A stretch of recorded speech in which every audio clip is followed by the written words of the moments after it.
താൻ ഈ D company എന്ന് കേട്ടിട്ടുണ്ടോ? ബഡാരാജൻ എന്ന് ചോട്ടാരാജൻ എന്ന് കേട്ടിട്ടുണ്ടോ? അതിന്റെ ബഡാരാജനാണിവർ, രാജൻ മാധവൻ നായർ. ചന്ദ്രചൂഡ ശിവശങ്കര പാർവതി രമണ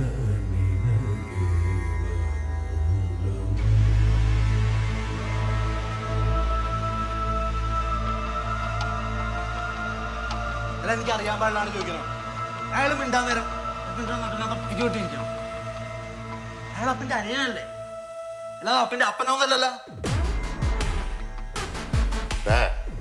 നീയൊന്നും കാണാത്ത, നിനക്കൊന്നും അറിയാൻ പാടില്ലാത്തൊരു മൈക്കിളിനെ ഞാൻ കണ്ടിട്ടുണ്ട്.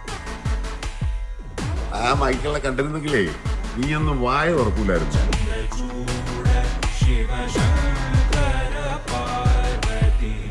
ചിരി പഞ്ഞിക്കിടന്ന് പറഞ്ഞാൽ എന്താണെന്നറിയോ ശിവൻകുട്ടി? ബോട്ട് ജെട്ടിയിലെടുക്കുമ്പോ പലക തട്ടി പൊട്ടിപ്പോകാണ്ടിരിക്കാനുള്ള ഒരു പഴയ ഏർപ്പാടാ. റബ്ബറും ടയറും ഒക്കെ വരണേന് കുറേ മുമ്പാ. താളികളെ എന്റെ അടുത്തെങ്ങാനും താളിക്കാൻ വന്ന പ്രാന്തം കുരച്ചനാണ് വെട്ടിക്കിരി പട്ടിക്കിട്ട് കൊടുക്കുന്നത്. നല്ല ഓടാറ് പഞ്ഞിക്കിടലായി സ്മൂത്തായി വിടമുണ്ടാകും. നടക്കണം. ആ ചമിക നമ്മളെ പറ്റി അറിയാൻ പാടില്ലാത്തതുകൊണ്ടാണ് മൊബൈൽ അന്വേഷിച്ചാൽ മതി. നിന്നെപ്പറ്റി അറിയാൻ നിന്റെ തന്തനോട് ചോദിച്ചാൽ മതിയാണ്. അത് തന്നെയാണല്ലേ എന്റെ ഭാര്യയുടെ കാര്യം, എന്റെ അപ്പന്റെ ഭാര്യയുടെ കാര്യം തീരുമാനിക്കുന്ന ഇയാൾ തന്നെയാണ്.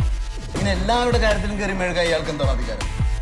ഇത് തന്നെയാണ് കുറെ കാലമായിട്ട് ഞാൻ ഈ കുടുംബത്തിൽ ചോദിച്ചുകൊണ്ടിരിക്കുന്നത്. നിയമം പഠിപ്പിക്കാൻ വിട്ട മകൻ കൊലയാളിയായിട്ട് വന്ന് നിന്നപ്പ എന്റെ ഒപ്പം മാലയിട്ടല്ലേ എന്നെ സ്വീകരിച്ചു. അതീ പിന്നെ ചാകണ വരെ അപ്പം തിരിച്ച് ഞാൻ കണ്ടു. പക്ഷെ പ്രശ്നം എന്താണെന്ന് വെച്ചാൽ രാജൻ ഭായ്, ഞങ്ങൾക്കറിയാം കളിക്കാൻ പറ്റും. പുറകിൽ നിന്നുള്ള എന്ത് സഹായമാണെങ്കിലും പറഞ്ഞു. ആ വാഴ അങ്ങ് വെട്ടിയാലേ കൊല താനേ ചാഞ്ഞോളൂ.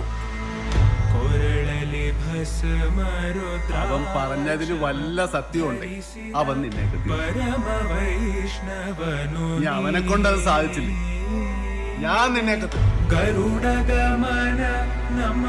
ഇതെന്റെ കളിയാണ്. ഈ കളി കാണേണ്ട കാര്യമൊന്നും ഉണ്ടായിട്ടുമില്ല. പക്ഷേ അമ്മയ്ക്കും ശിവൻകുട്ടിക്കും വേണ്ടി ഒരു ഉറപ്പ് വരുത്തണമെന്നുണ്ടായിരുന്നു.